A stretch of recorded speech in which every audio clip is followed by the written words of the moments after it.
Bismillahirrahmanirrahim. Assalamualaikum warahmatullahi wabarakatuh. Perkenalkan, nama saya Wildan Fajar Kurnia dengan NRP 234010035. Di sini saya akan memaparkan pemilihan strategi. Nah, dalam slide ini pemilihan strategi dan pembangunan skenario. Baik, kita mulai dari intinya dulu. Bagaimana perusahaan memilih strategi yang baik? Pada kenyataannya, perusahaan itu biasanya punya lebih dari satu pilihan.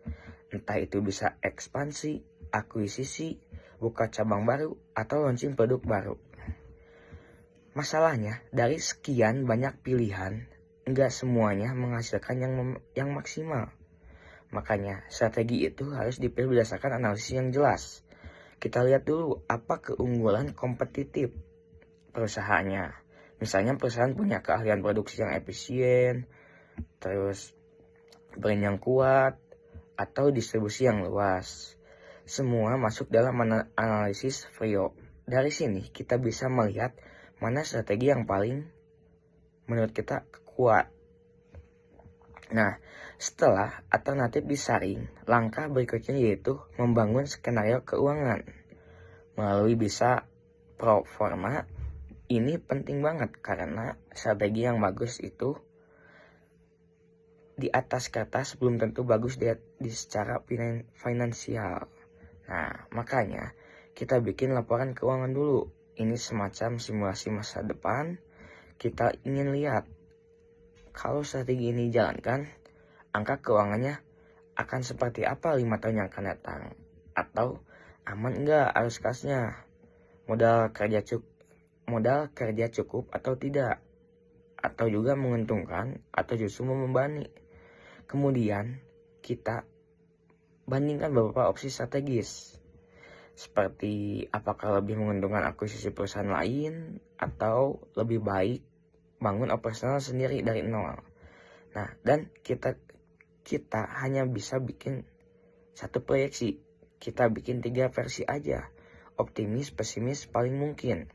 Dengan 3 skenario ini, manajemen bisa memilih strategi dengan risiko terkendali tanpa potensi keuntungan tetap optimal.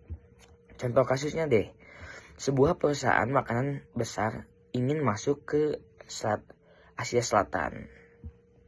Nah, mereka bingung antara akuisisi pabrik lokal atau bangun pabrik baru. Setelah membuat skenario ini, akuisisi memberikan arus kas positif mulai tahun kedua. Nah, baru balik modal di tahun ke-6 karena investasi sangat besar. Dengan ini, perusahaan akhirnya memilih akuisisi yang lebih cepat menghasilkan. Tanpa proyeksi skenario, mungkin keputusan bisa sedikit meleset jauh gitu. Nah, setelah kita tahu strategisnya, kita masuk ke tahap bikin proyeksi keuangan. Di tahap ini, kita mulai dari asumsi. Misalnya, kondisi ekonomi 5 tahun yang ke depan seperti pertumbuhan PDB, inflasi, dan suku bunga, aturan pemerintah, dan tren industri. Nah, dari asumsi itu kita tarik ke laporan keuangan. Kita lihat tren historis perusahaannya, berapa persen biaya produksinya, berapa besar persediaan biasanya, pertumbuhan penjualan, utang, dan sebagainya. Semua itu diproyeksikan ke 5 tahun ke depan. Lalu kita bikin laporan keuangan versi pro forma untuk masing-masing strategi dan masing-masing skenario, optimis, pesimis, realistis. Totalnya ada 6 skenario. Dari situ kita bisa analisis laba rugi, arus kas, modal kerja, sampai rasio keuangan.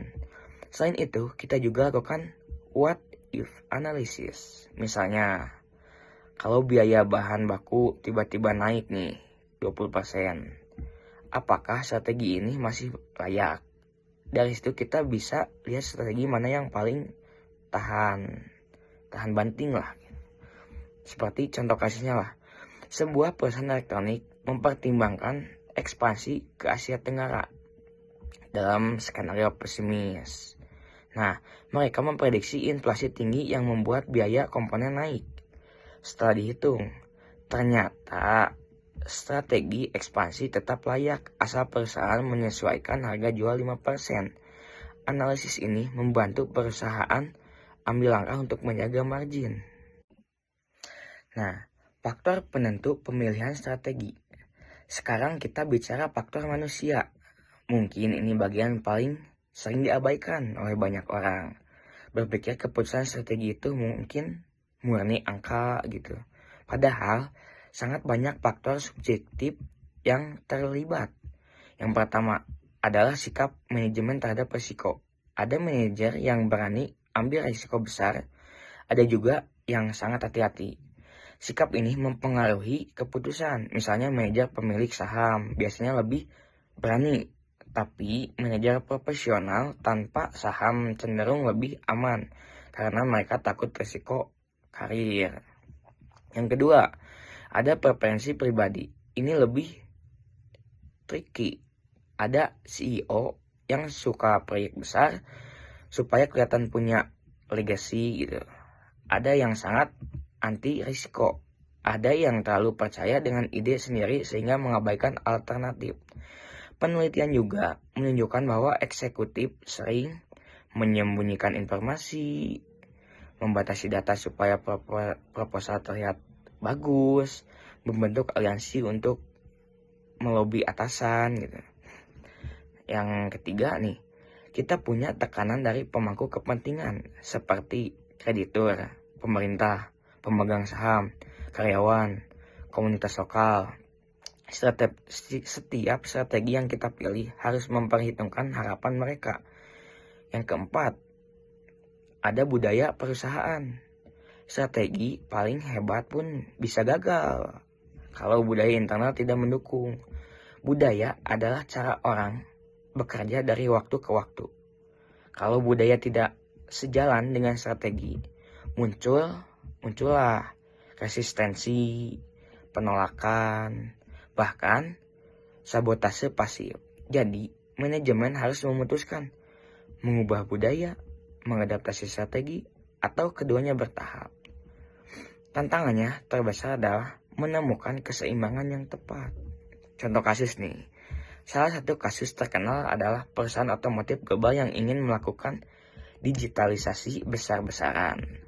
Strategi ini bagus secara bisnis, tapi teknisi senior menolak karena terbiasa bekerja manual.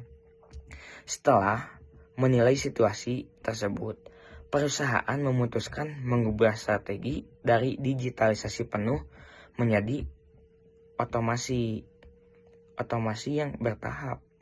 Setelah 3 tahun, budaya mulai berubah tuh, dan digitalisasi penuh baru dilakukan. Ini menunjukkan bahwa strategi harus realistis terhadap budaya internal. Nah, ini adalah slide yang terakhir. Proses pengambilan keputusan dan peran kebijakan. Bagian ini yaitu proses pengambilan keputusan strategis. Ada penelitian menarik dari Footnote yang bilang bahwa sekitar 50% keputusan manajemen itu gagal. Bukan karena pasar, tapi karena proses pengambilannya yang salah.